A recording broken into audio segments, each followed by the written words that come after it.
I think we just need to take a seat, Yeah. have some beers and some pizzas, carb load, prep for a run, and we'll get up and do a few miles in the morning. Well, it depends how I feel. You can just have double breakfast. Yeah.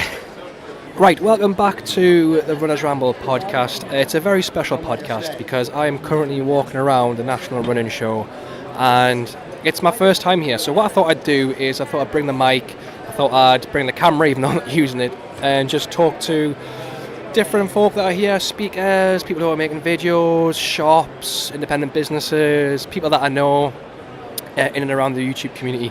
So I've just spent the first part of the day of just wandering around, getting familiar with myself and just getting familiar what stores I want to visit. I'm just walking past Runr now and I've interviewed these guys, which you'll hear later on. So I thought I'd kick things off by talking to a YouTuber that I've been following since, I think, the back end of 2017, I think it was, when I first got introduced to his channel. And he's very, very hard to miss because he's about 6'10" or whatever. So here's the chat I had with Andy from the Forest of Dean Runner. Right, so I found my way at the back of the National Running Show and I found an extremely tall runner, very tall. You might not be able to see how tall he is. 6 foot? 6'6". Yeah. If you're on YouTube, you might recognise him as the FOD Runner or the Forest of Dean Runner. I'm with Andy. Hello, sir. How the bloody hell are you? I'm really good, mate. Thank you. It is busy. Yes, I am very tall, and I'm tired already. And it's only 12 o'clock. I know. It feels like it's been a long day, isn't it? I mean, there's so much going on. How are you? Like, this is your second National Running Show? Yeah, second time here. So it's twice as big this year, which is good. Lots of bigger stands in the middle, which fills out a lot of space. Lots of companies here from last year as well. Lots of great new ones as well.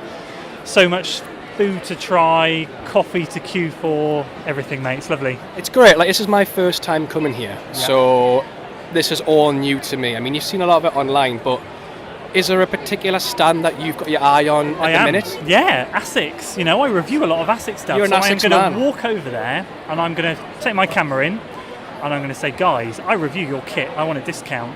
I'm going to see what they say. See what happens. Yeah. See what happens. Other than that, I'd like to go to Chimera Sports and meet Daz. He's another YouTuber. I've seen him around. You have, yeah. I need to go and find him. And just have a mooch, really. We did a loop a second ago in the morning, and now I want to go and do a little bit more of an investigation and see maybe some of the clothing, stuff like that, because quite frankly, I collect race t-shirts and that's all I run in.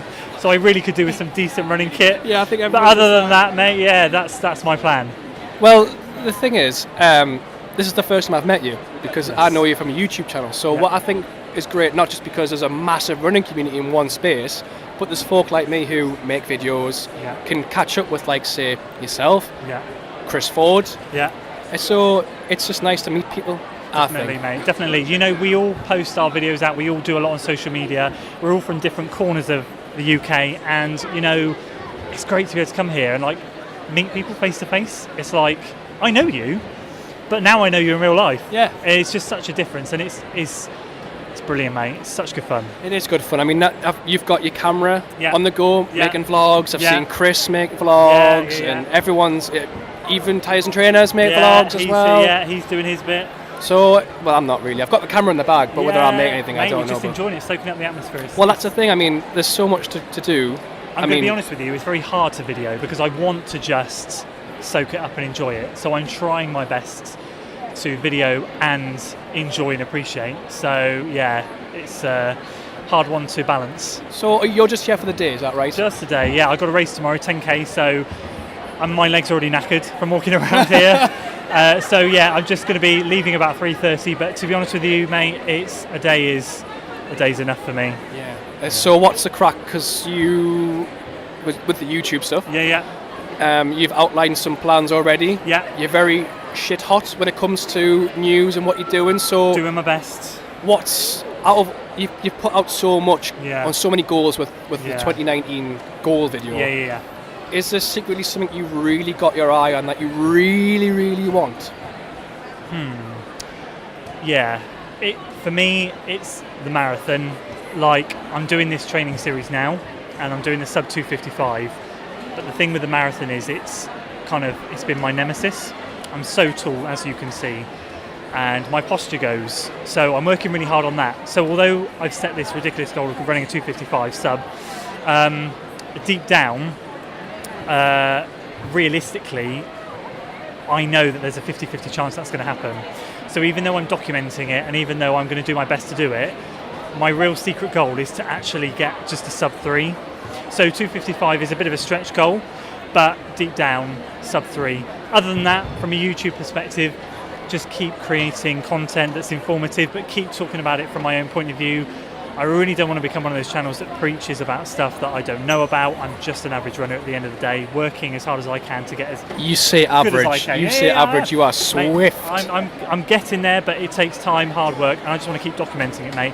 Not stressed about subscribers, not stressed about numbers. I mean, man, it's taken me over 3 years to get to where I am now, and that's only just hit 1,000 subscribers. You know, congratulations, by the way. Thank you, but that genuinely, people hit that in a year.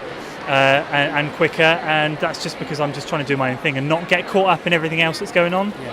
So just keep on doing that, mate. See where it takes me. Well, thank you very much for taking the time to quickly chat to us. I know your time's quite close when it comes to getting the train back, but if people want to watch Andy's channel, then just YouTube FOD Runner. I'll put the link in there for you in the podcast show notes. So I'm going to continue to walk around and see who I can grab. Thank you very much, Andy. Lovely job, mate. Enjoy the rest of the podcast.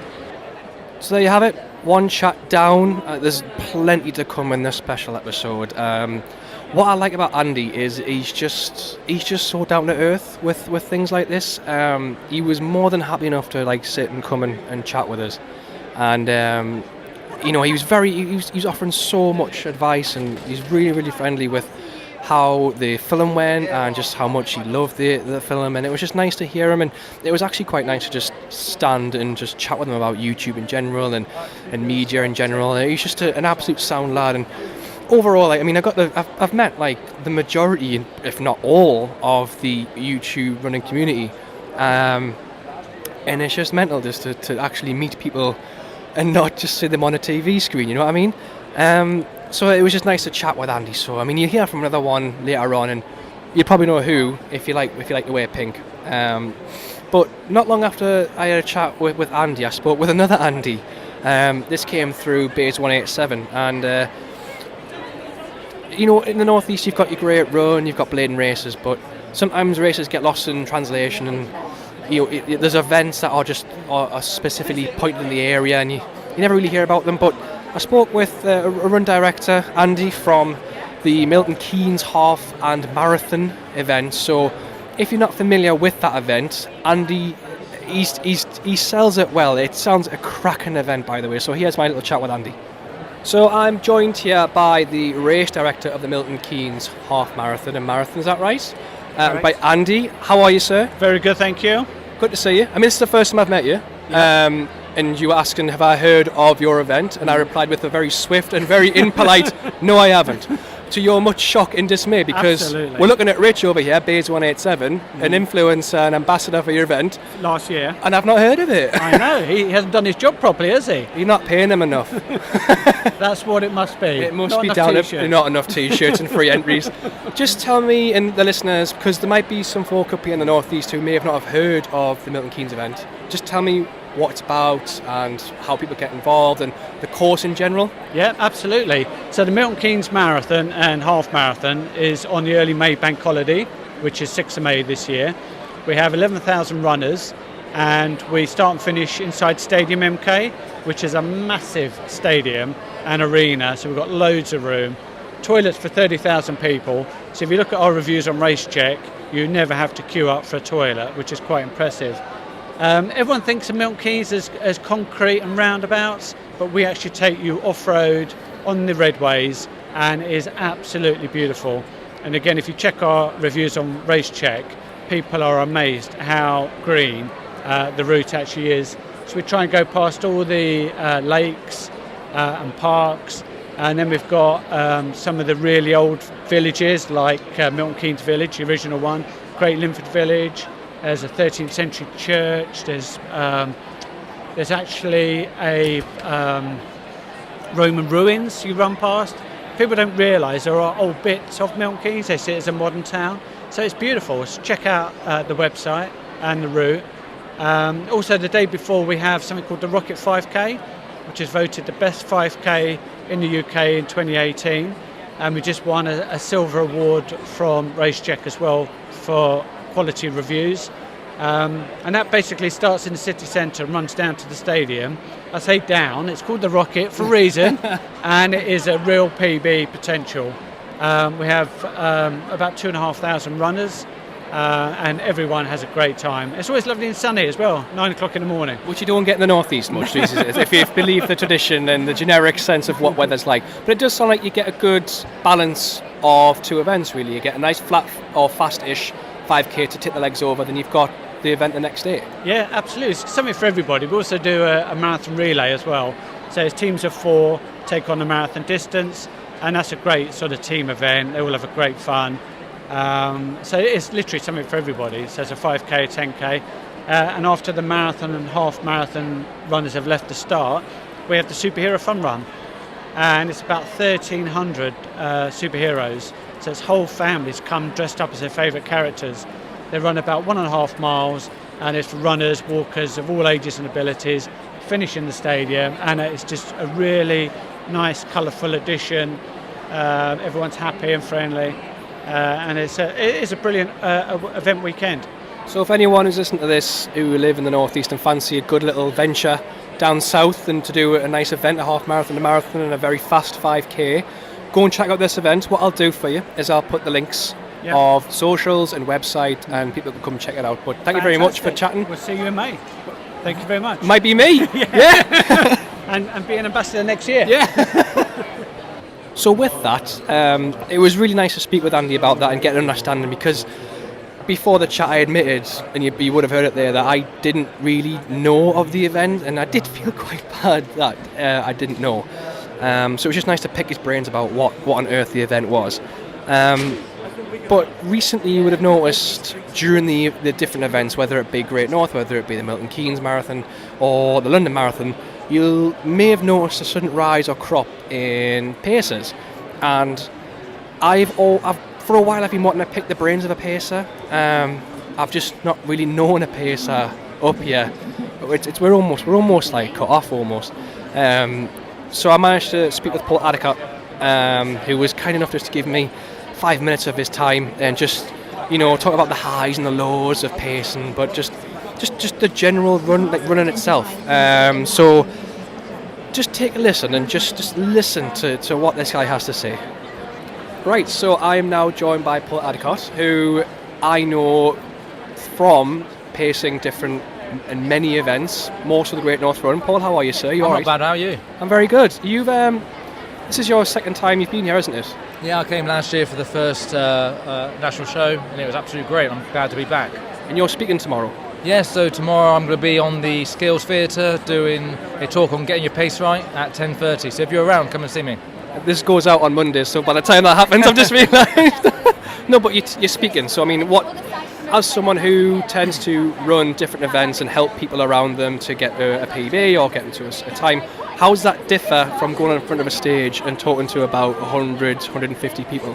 So it's very different, but the reality is when I'm pacing, what I try to do is just actually support and encourage people, make them feel comfortable and relaxed to make their race feel easier and get them through. So all I'll be doing tomorrow is a bit of the same, and just actually talking with lots of people about how I feel you can help yourself get your pace right and the benefits of that, and just some tips about what to expect from a pacer. And the main thing that I want to achieve is to have a bit of time for Q&As, so if anyone has any questions, we can just talk it through. As a pacer, obviously there's the positives of getting people round in a quick time or helping people get across the line if they're struggling. Is there ever a downside to it? Is there something that just makes you go, you know what, not today, or I don't feel like it? So a lot of people suggest to me that it's very easy what I'm doing because obviously I'm running at a more comfortable pace. And yes, I'm not running at my best, but I get far more nervous running, no matter how many times I've done. I've paced 63 times now. I still get nervous, and it's because it means so much to me. And I'm not going for a PB, but I've got lots of people around me who are doing that, and it's so important for me that I get the best experience for them and the best chance possible for them to achieve their goal. And I'm just going through my mind, it's just making sure that we get it right. So, sometimes on the fence, it gets difficult if you have courses that are a bit off, or if there's any congestions. And I just try to sort of work through that. The thing that makes it really difficult is when you have people so keen to stay with you, and for whatever reason they can't.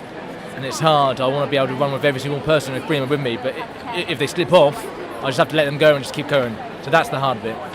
What about when last year in particular, the Great North Run, it wasn't hot, but it was tough nonetheless. And I've seen quite a few of the Duracell bunnies pull out. Mm-hmm. Have you not so much experienced it yourself, but has there been friends or colleagues that you've seen do it and be like, is everything all right? And that's the reality. We're only human. We're running the race same as everyone else. And even if you're running within your comfort, we can all have bad days. And I've seen plenty of people who've not managed to do it at a whole range of events, from small ones to large ones. And that happens. And it's always a shame. But again, people can have a bad time. People can get injured. The rule of thumb, really, it's good when you have two paces running together. So if one drops out, the other one keep going. And the reality is, if someone aren't able to do it, fair play for getting to where they are, and just take your flag down, tell people around you, and hopefully you've got people as far as you can. What's that feeling like when you cross the finish line and you've got a dozen or so people who are like patting you on the back saying, "I've done it, I've got a PB, thank you very much"? Is there an emotion? It sometimes, it ranges really. So sometimes you finish, it's great, you see a few people like thank you, whatever, we're on the way. But sometimes it gets really emotional. I remember a couple of years ago in London Marathon, when I finished, I had this big sweaty man hug from someone who'd been waiting there. And he told me he'd been trying to run sub 4 for like over a decade. He'd been trying, and he'd attempted it so many times, and this was the first time that he'd managed to, and he ran the whole way with me. And seeing how much it means to him at that finish line, it is really emotional, and it far exceeds any feeling of doing my own PB. I've been there, done that. I've still got more to give. I still want to do a few of my own in years to come.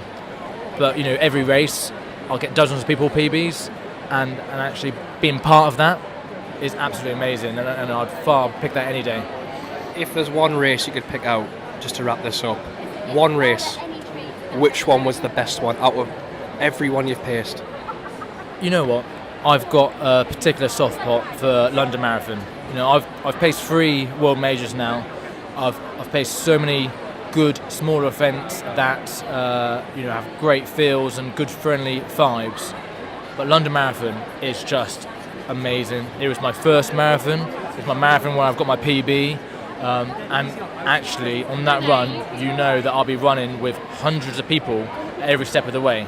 It's just amazing. And taking that step back, running at a comfortable pace, taking that feel and atmosphere around when you're crossing Tower Bridge, you can't replicate that. And if anyone wants to follow you on social media, where can they find you? So if you find me, my blog is Pick Up the Pace Paul. If not, just look out Paul Addicott on either Instagram or Twitter. You'll find me there, and it'd be good if we can connect. Brilliant. Thank you very much for your time, Paul. I appreciate it. Thank you. Take care. So there you have it. It's not all sunshine and rainbows when it comes to pacing. There is times where it can be tough, and I think Paul demonstrated that in the talk. So I'm really thankful for him to just give us 5 minutes. It was really nice just to listen to him just talk. But the next guest I've got lined up for you, it's just rattle off of guest after guest after guest. There's loads I've got here. You probably will know of him through YouTube. Again, another YouTuber that I've met. He likes to run in pink. Pink makes you run faster, or he does the hashtag do something awesome. He's a good friend of mine. He was on the podcast earlier before Great North Run, and I managed to grab, because he's been quite busy around here with the ambassador stuff around at the National Running Show. He's an ambassador around here. So I got to speak with Chris Ford, aka Fordy Runs. So I found a geezer running around the National Running Show. You can't really miss him because he's wearing pink. Pink shoes. I've got pink shoes on. Well, there's a bit of a clue what I'm speaking to. I haven't mentioned they're Brooks Glycerine 16 pink. These are actually women's shoes, but they're in my size. No joke, they are women's shoes. Do something awesome in pink. Do something awesome. Pink makes you run faster. It does That hashtag pink makes you run faster. It does, I'm telling you. So if you don't know that hashtag, I am joined by Chris Ford, aka Fordy Runs. Chris, how the devil are you? I'm doing really well. I am so pumped, one, to see you, but also to see so many of the FOD Runs Facebook running community here. We did a big meet-up earlier. There was 40 of us, maybe more. And just walking around, talking to people, bumping into people who are telling me about their stories, what they're doing. Like I was just saying, I just bumped into a gentleman who's got cystic fibrosis, who's run in London, and inspiring people like that. It's just amazing. But I'm just here really just to see the guys from the community. You're down here as well. I say down here. You're up here. I'm up here in theory. In theory, you're up here. You're a National Running Show ambassador. So yes, I am. What does that entail? Right. So this morning I had to get up at 5 o'clock this morning. Drive up here from Hertfordshire to be here at 8:30, and we opened the show. And before that, as an ambassador, we but we promoted the event, tried to get people here. So, like for example, a lot of the guys in the community, I was able to get them some tickets, and just try and say what an awesome show it is, which it is. And then this morning we were here and we opened the show, which was very cool because Roger Black and I can't remember who else, there's somebody else, should probably know that. We opened the show. So that's right. So Joe Pavey. Joe Pavey, thank you very much. That's how bad's that. But to be fair, I've been up here and I don't even know my own name today, and I've been going around, but it's just cool. Yeah, so as an ambassador, that's what we do. We're just here to promote the show, really, and it's a great show. There's so many people here. It's just turned out well, and it's bigger and better than last year. There's like 100 and... Now, I might be wrong, but I think there's like 170 different brands here. I'd say it's doubled in size, I think, from last year, so it's amazing. It's really good to see. It's absolutely jam-packed. I mean, it's starting to die down a little bit, but first thing this morning... I think that's lunchtime. Like, I went over to the guys at Active Route, who I've got a review coming out of in the next couple of weeks. But that stand, it was absolutely buzzing. I tried to speak to James here, and it was like 10 deep, people buying it. So if you go around, you'll just find like herds of people. But we're over in a nice quiet part, which is pretty cool. Yeah, we're next to, I think we're just opposite to like Athletics Weekly and yeah, it's a quite coffee nice place. Actually. We just come over here to chill out really, because I say it was manic down there. It took me like, you asked my brother's here, Billy's here from the group as well. It took us like half hour just to get from one side to the other. How weird that almost, well, not even 6 months ago, it's only been a couple of months or a few months, we sat on that lovely bench. That bench. And we opened... I'm looking forward to getting back to that bench. That bench, yeah. I'm looking forward to another podcast in September. And before that, hopefully, I can't talk about it now, but I've got something special lined up. You are. So that's going to be awesome when we get to the Great North Run, because we can talk about that as well.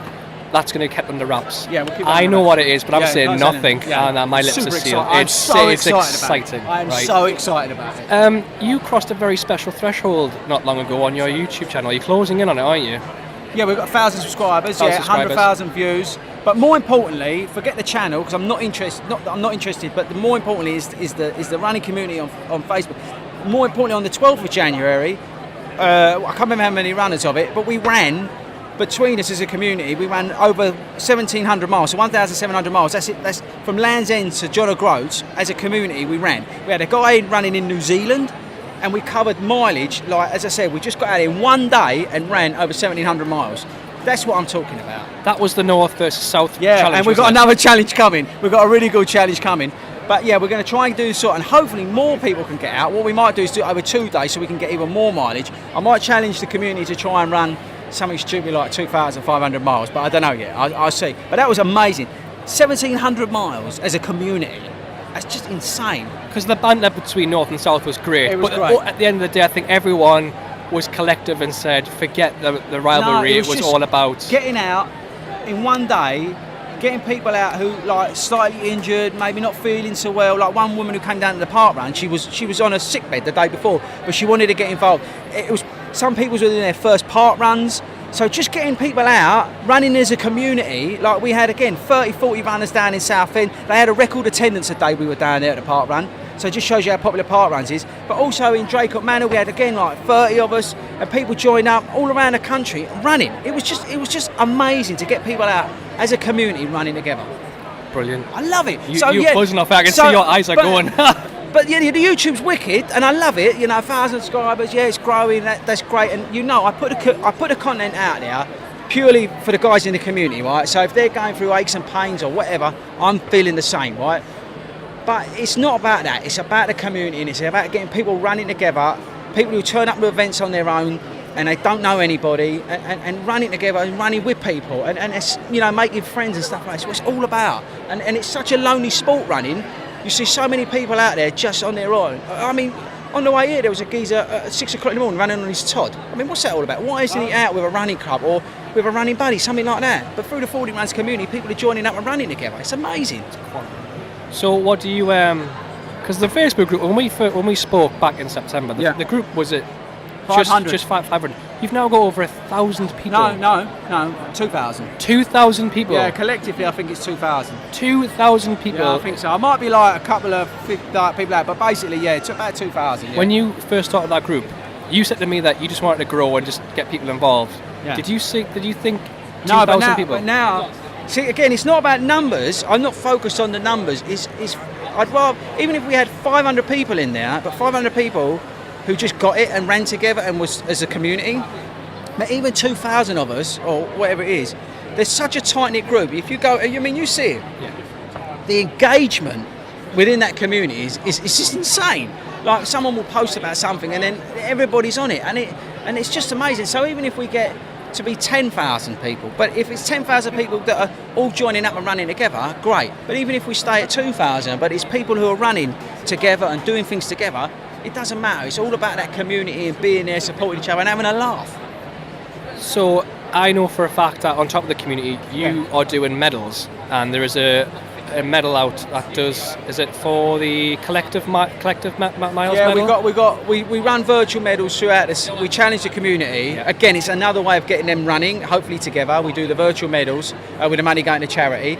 And this year we're doing one over the full year. So we've got a 2019 medal, which is, I think you can run if you want to. And Matt signed me up for 1,000 miles. I don't know whether I'll do that. Some people are doing 1,500 miles, but more importantly, there's a medal for someone doing 250 miles. So again, it gets somebody out who's doing, you know, maybe a couch to 5k. Yeah. And again, that's what the community is. We're not all ninjas and Roger Blacks. We're just normal people who want to get out and run, whether it's to get in shape, train for a marathon, train for a park run, whatever. And it's just getting those people out. So yeah, that's what the virtual medals are there for. It's just to try and give somebody throughout the year to stay motivated, because we all go through the lulls when we're running, we all get injured, but just to think, actually, you know what, this weekend I'm going to try and knock out 5k because it's towards my 250 miler. That's what it's all about, and we make some money for charity. Okay, to wrap this up then. Yes, sorry, I've been going. No, you know me. It's brilliant, man. The passion's class. I love it. What's the plan for 2018 for you then? Or 2019? 2019 rather. 2019 is going to be insane. Firstly, we're focusing on London. I was doing Manchester, but I had to pull out because I've got an injury to my back, which I'm sort of secretly, so don't tell anyone, on the podcast. So I'm secretly managing a really bad back, to be honest. So I've had to pull out of Manchester because, as you know, I have something lined up big for the end of the year. Yes, I do. So I pulled out of Manchester to focus on that. So I'll do Manchester next year. But we've got so many events at the start of the year. Again, I keep going on about it. I know it's probably boring for your listeners, but the guys at the Fordy Runs community, like, we've got the Olympic half, there's going to be over 100 of us. Big half, there's going to be over 100 of us. Then we've got London, and the other guys are going to be doing other events. Then we'll probably settle down for the Summer of Speed. I'm involved in Teens Unite, a great charity, and Havens Hospice. I'm going to be working with them to do the Southend Half Marathon, be involved with that. Teens Unite, we're working on an event which I'll launch hopefully in the next couple of weeks, and that's going to be in May. So that's going to keep me busy up until May, and that's a family run in Hertfordshire. And then after that, bruv, to be honest with you, Great North Run, which will be back on our bench. And there's going to be, I don't know, there's probably going to be like 240 runners at the Great North Run this year. It's going to be, and then obviously I've got my secret project at the end of the year. Yeah. So I'm going to be exhausted. I'm going to try and get to meet as many of the Fordy Runs crew as I can. Try and attend these events like a bit more northern than, because I'm down in south. So try and get up to a few events so I can run with a few of the guys from the community, and just try and get out there. And I know it sounds a bit corny, but try and inspire the guys, in the community or outside of it to, just keep running, just keep doing it. If I'm doing it, you can do it, because I'm lazy. So if I'm doing it, they definitely can do it. Just get out there and run. what I'll do for you Yeah. is I'll put your socials, your YouTube channel, just so people can keep an eye on what this secret project is. Yes, please. And, And link to the running community. Of and course. Anybody who's out there, they're running on their own, or going to events on their own, want some support, want some motivation, join the community. I can't tell you how it is so special. Like as I said, 40 people this morning, maybe more, strangers never met up at this event and got together, chatted, having coffee together. It's awesome. That's what it's all about for me. Thank you very much, Chris Ford. Thanks for rambling on a little bit. Yeah, I do. You know, You love it, though. I You could love talk it. to this for hours. You could talk the back but you legs can of the edit donkey. it, so it's all right. I'm not going to edit it. I'm leaving it in. Thanks very much, Chris. No, it's all right, mate. So how passionate is Fordy there with the community? I mean, literally, how passionate? The group's just gone from strength to strength. It's went from, when we spoke, as we mentioned, 500 people involved with the Fordy Runs community. It's now at over 2,000 people, possibly even more after this weekend. It's just incredible how much it's grown, and it was also just quite good to catch up with Fordy just with the ambassador stuff, because I know he's been quite busy. He's busy all this weekend, and it was just nice to find out what they have to do in terms of ambassador roles. And do you know what? It was just great to catch up with him, and just the level of enthusiasm that he has for the community is just mental. I mean, he got stopped so many times when we were walking around and just catching up. The man's like a local celeb around here. It's just crazy. So what I thought I'd do is I'd change things up, and rather than talking to just individuals or runners, I thought I'd get a business involved. And this business, I own one of their products, and I've got friends who own their products, and they're everywhere on social media, online. They're just everywhere, and I'm really thankful that I got a chance to speak with these guys. It's the guys from Runr, and it's just interesting just to hear how they started into the ins and outs. But also, they had a couple of new products they announced live and confirmed at the running show. So without further ado, here are the chaps from Runr. So I'm at the Runr stand here at the National Running Show, and I'm joined by Craig and Matt, who are owners of the Runr Company. I have one of your hats, just to say, the beige hat with the leather patch on, so thank you for that. Everyone's complimenting me on how nice the hat is. How are you?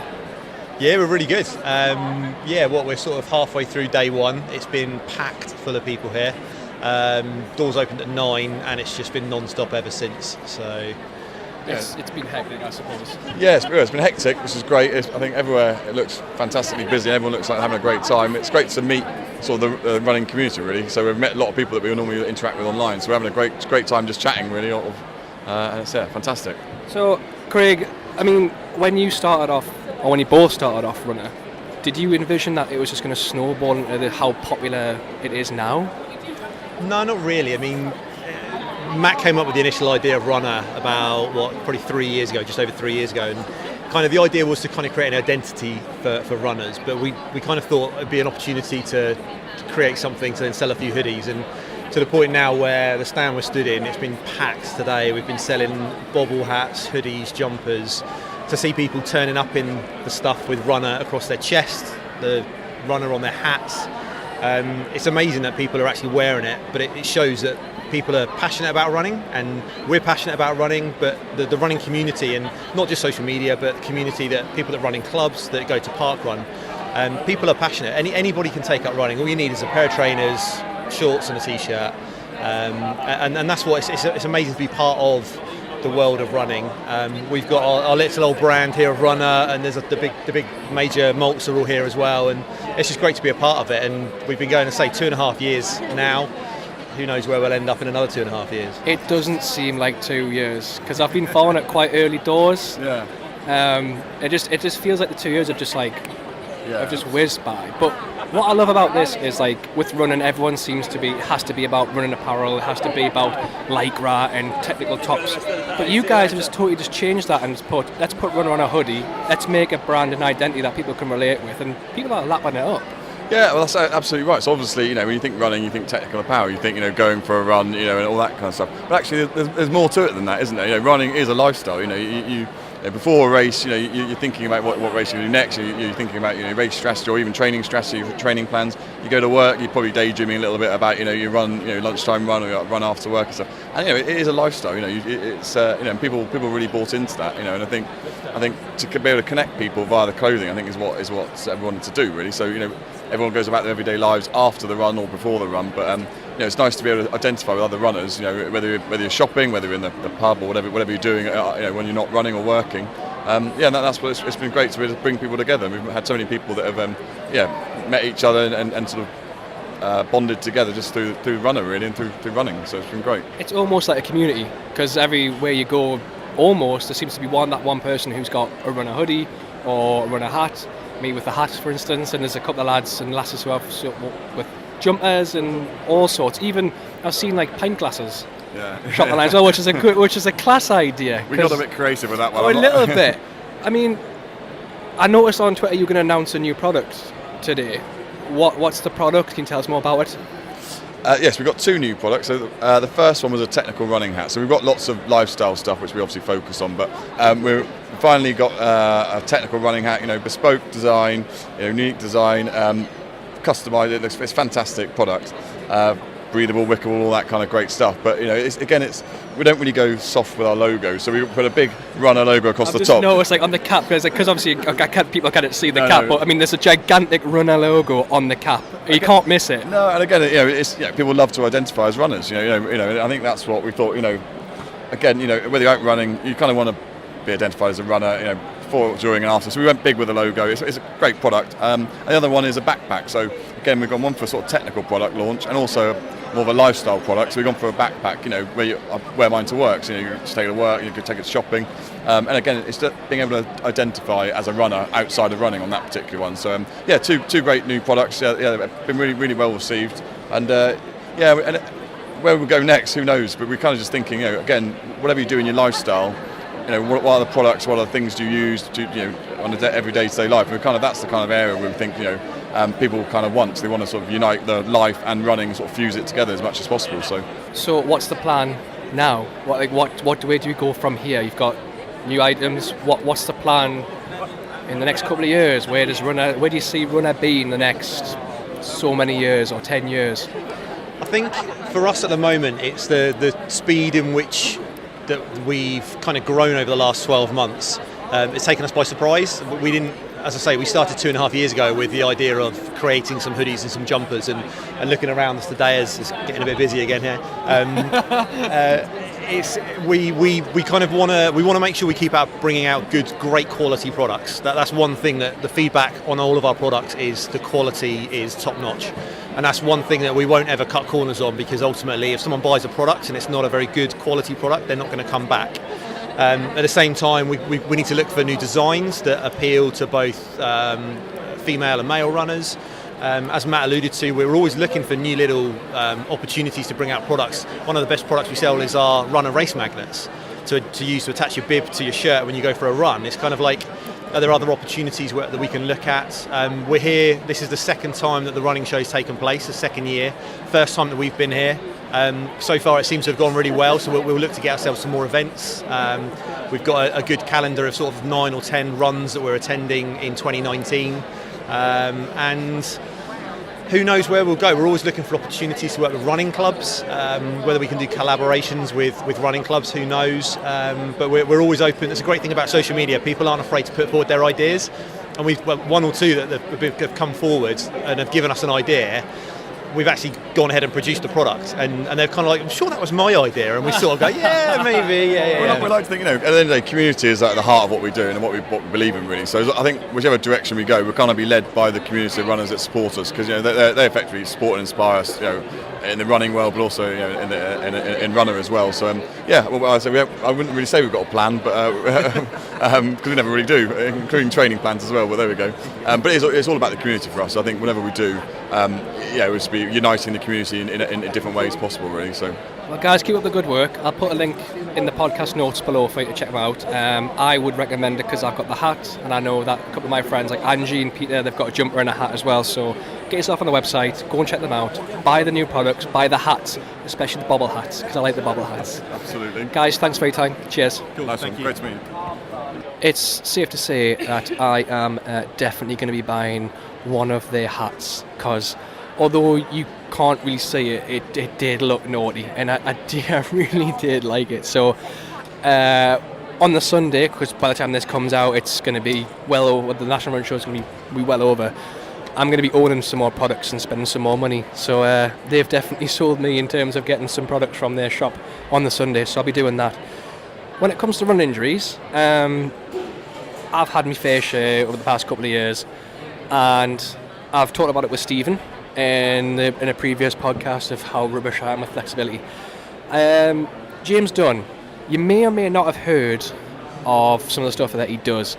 I've been following him online for a good number of years, and I've been watching his videos on Facebook, Twitter, Instagram, and also on YouTube as well. And I was trying to find the guy, and I saw him at one point, and he just disappeared in the next. But I managed to pin him down and just sit and chat with him. So here's an interview with James Dunne. It's really interesting when it comes to a certain point with rehab and also injury as well. So just listen out for this.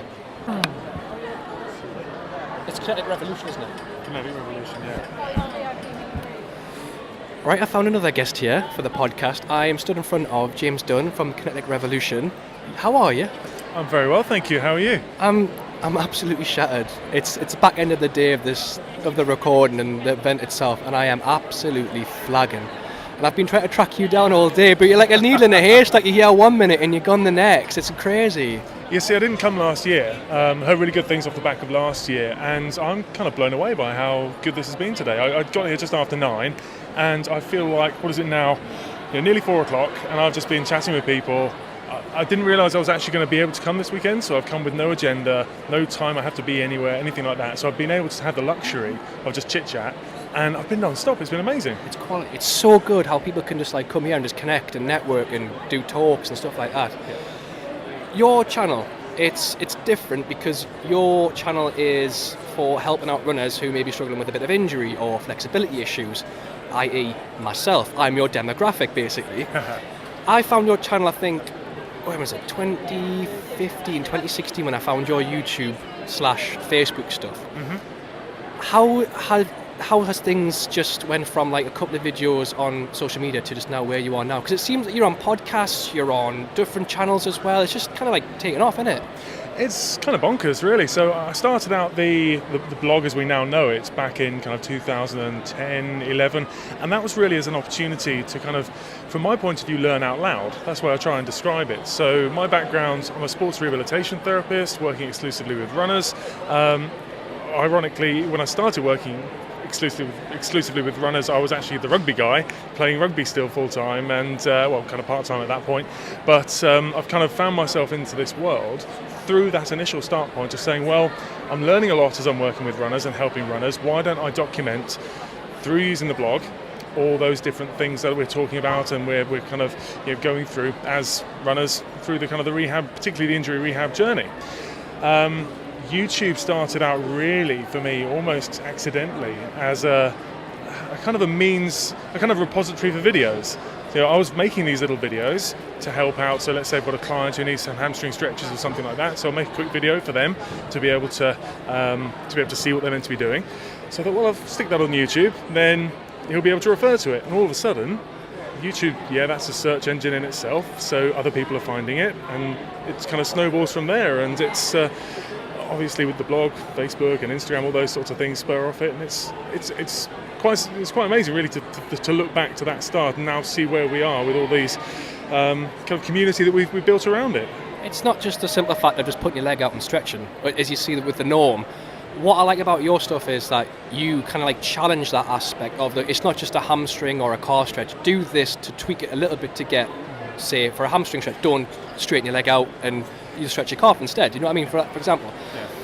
And I think it's quite important with runners that they know stuff, because I know for a fact about 99% of runners neglect strength or neglect flexibility. So what was the idea of just trying to address like the as we say in air quotes generic stretching and trying to say, look, this is how you should really be doing it? I mean, there's a lot of information out there, good, bad, and kind of other on the internet in particular, and even predating that with various magazines and what have you that us as runners have to kind of refer to. And what I wanted to do was create what I'd almost kind of describe as a kind of a translational type of setup, where if you look at what the research tells us, or and what's kind of evidence-based in terms of the physio world, the rehab world, etc., and then put that into context for John and Jane Runner on the street and say, don't worry, you don't have to go and read the research paper. That's not necessary, but these are the things that actually, from a practical point of view, you need to take from that kind of more recent understanding and take on board and go and apply that to your training, rather than at the other end of the spectrum look at perhaps slightly too lighter weight articles, or articles that are just peddling the same old slightly underwhelming advice that doesn't really hit the spot. There are plenty of those articles out there, but from my point of view, I just wanted to kind of find a way of disseminating good information with a bit more nuance in such a way that people could literally, excuse the pun, pick it up and run with it. Yeah. So because there's one exercise that I quite enjoyed doing that I found on your Facebook page, is the calf activation one before you run. Yeah. Find a wall and kind of just like drop down into it. Yeah. Left and right. Yeah. And that's the one I do every time I go out for a run, even if it's a race, just to get the calves up and running. Yeah. That's my favourite one. What's your favourite exercise? Well, that's the thing.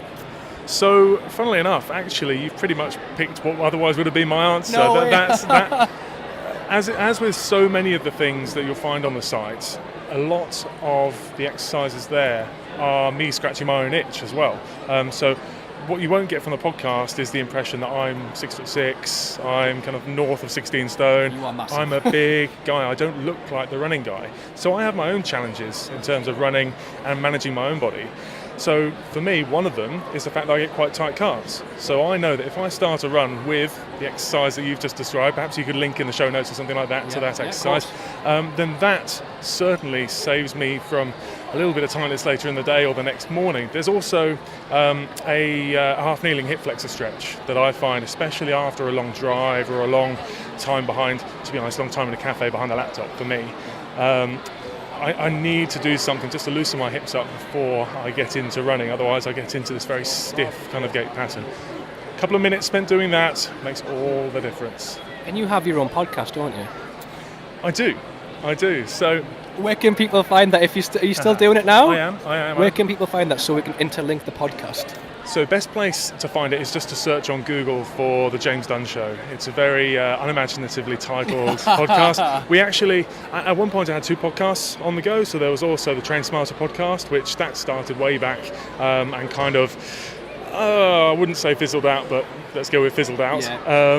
And last year, towards the end of spring, I started this new show, which was at the time daily, just to give it a bit of momentum, and that was going fantastically. Had a few health issues across the middle of the year, so I let that kind of take back seat for a while, and I'm now getting back on roughly weekly episodes. So yeah, check that out. Yeah, I'll link it for you, don't worry. But James, thank you very much for your time. You're welcome. I appreciate it. I know it was only a quick 5 minutes or so, but no, I do appreciate your time. Thank you very much. No problem. Thank you. We're nearly there. We're nearly there. There's a couple of guests that you want to listen to now. I've been talking to this next guest for, I think before Christmas, maybe in November, and I've been absolutely dying to get her on the podcast at the running show. Once I found out she was doing the running show, I had to get her on it, basically. So what I did, this was hard because she was filming all day at the National Running Show. I tracked Claire down and we managed to talk for 5 or 10 minutes about everything trail and ultra, and just the level of growth that her channel has had and where it's going to go is just incredible. She's such a nice person as well. It was so nice to talk to her, and it was just listen. Right, I am joined by Claire Maxted, who is former editor and founder of the Trail Running magazine. Is that right? Yeah, that's right, yeah. I'm absolutely delighted that you've joined us on the podcast. Thank you so very much for doing that, because I know you've been quite busy. and you've been running around a lot with your camera. How's everything been for you today? Yeah, it's been full on today at the National Running Show 2019. I was really thrilled to be asked to speak at the show, and I'm feeling a lot less nervous now because I've done my speech and it seemed to go down really well, and then it was followed by Vassos Alexander's speech, and he referred to my speech quite a lot in his, so that was quite amusing because I was talking about DNFs, did not finish, and I was saying that there's no shame in it and you can actually learn a lot from it, and then he came along and he said I really hate DNFing, so it was quite fun. Like, we had a little bit of banter across the stage about that. Oh, so that's a nice little connection for you, I suppose, isn't it? Just it's good when you've got the running community in and around you, I suppose, isn't it? I mean, I think you did an interview leading up to the National Running Show with the made up DIY selfie stick as well. I mean, because of your channels, it just went from strength to strength for you, hasn't it?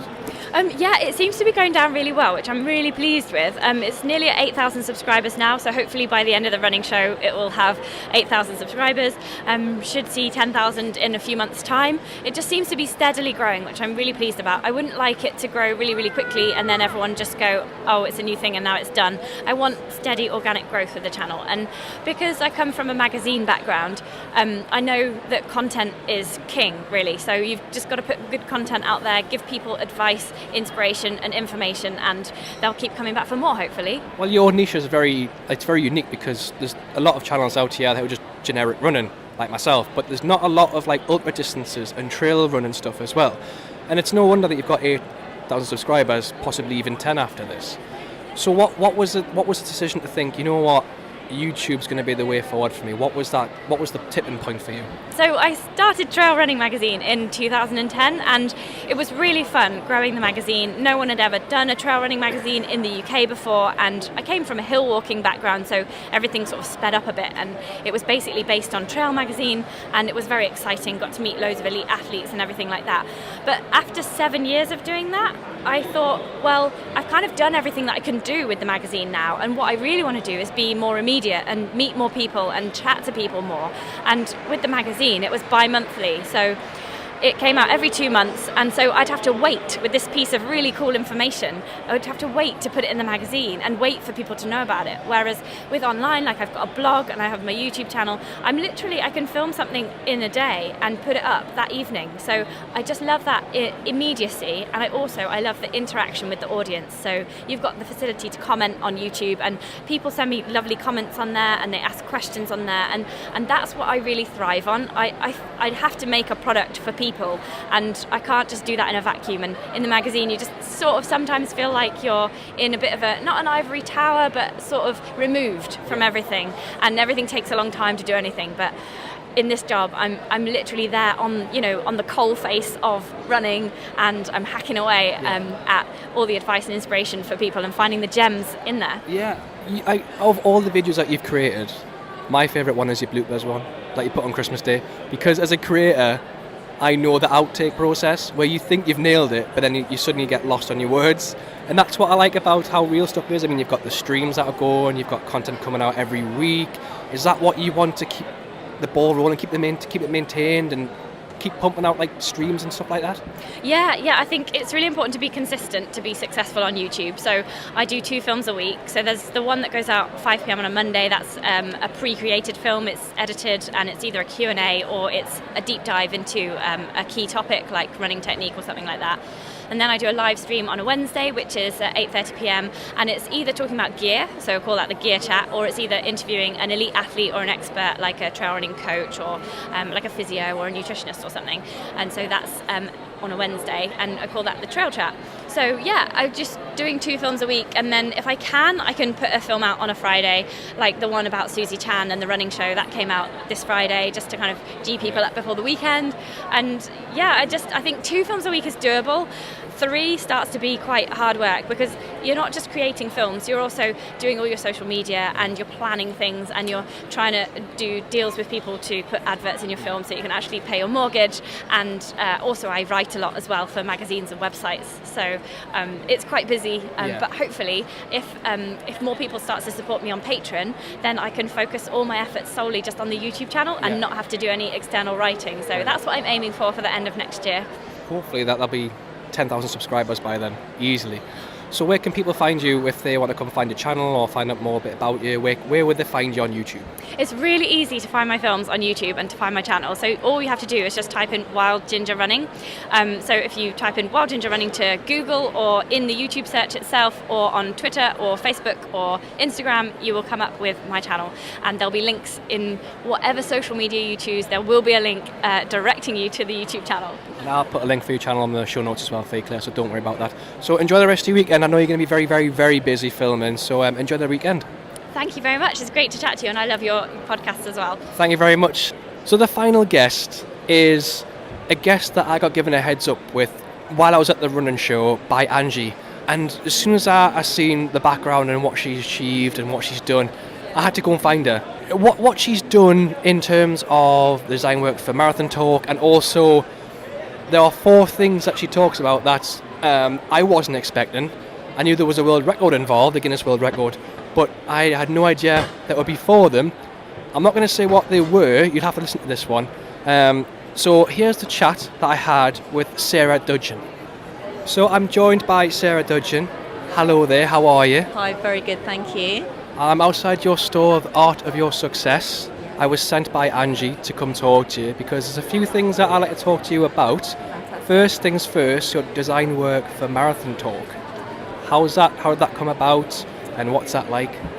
That's great, because I think Marathon Talk has grown as a podcast, something you'll know a little bit about, and then once you start creating a community, people want to show that they're part of that community, and so it became quite natural, I think, for Marathon Talk to produce some kits, and you need something to put on that kit, and I've been following the podcast for since it started practically, so I know and understand it quite well, and then when they needed designs to put on, I said that I was interested, and I really enjoyed trying to kind of put something of the spirit of it onto the kit. And because I listen to Marathon Talk as well, it's just huge. Like there's no way I can say it is a rival, because they're way ahead.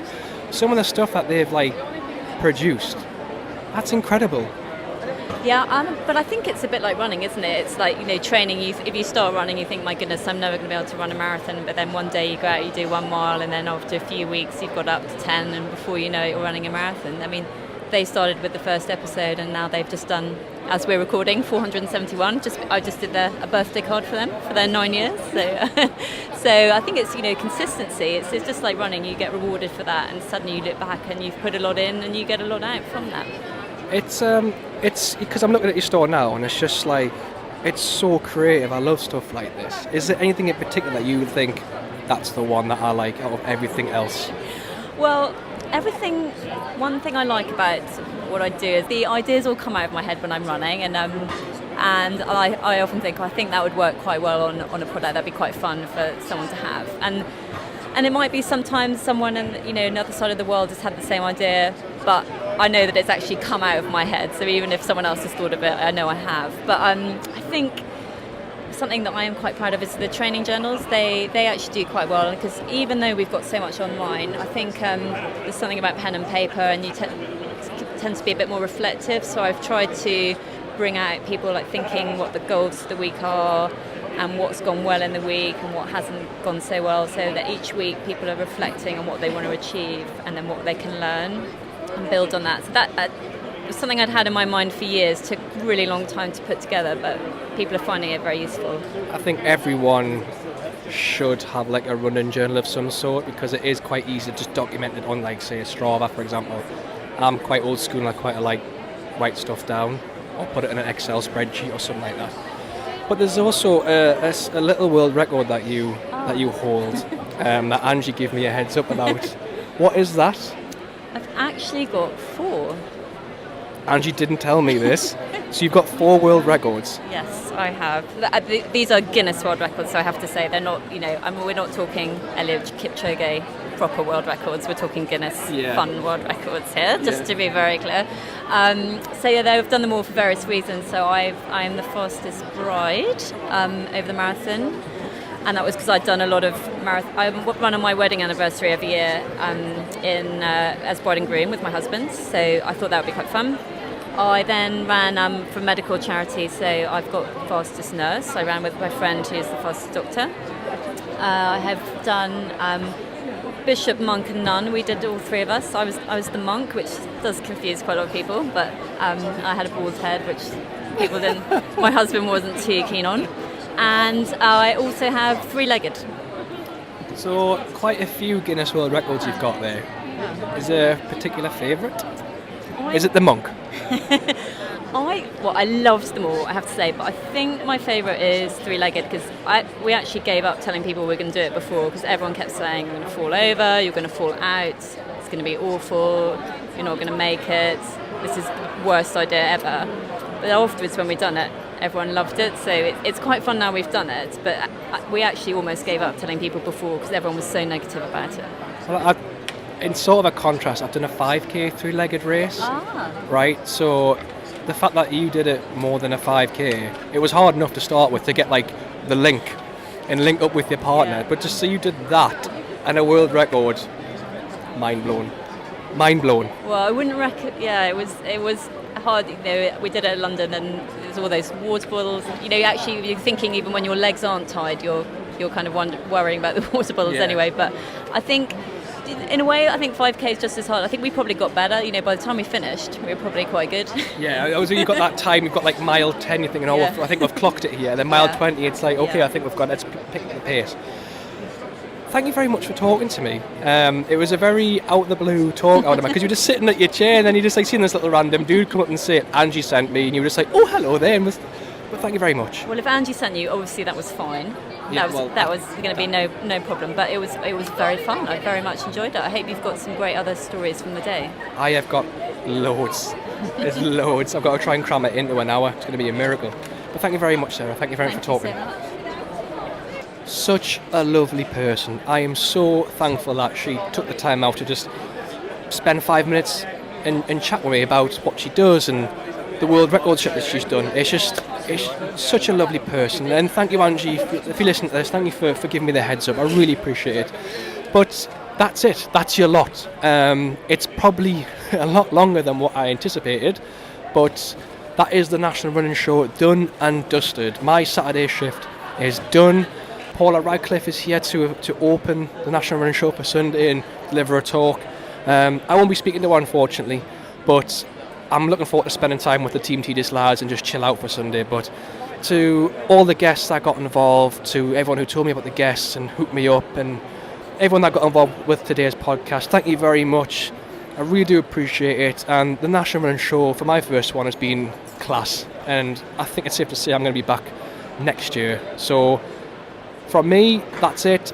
Thanks for listening. Subscribe if you're new.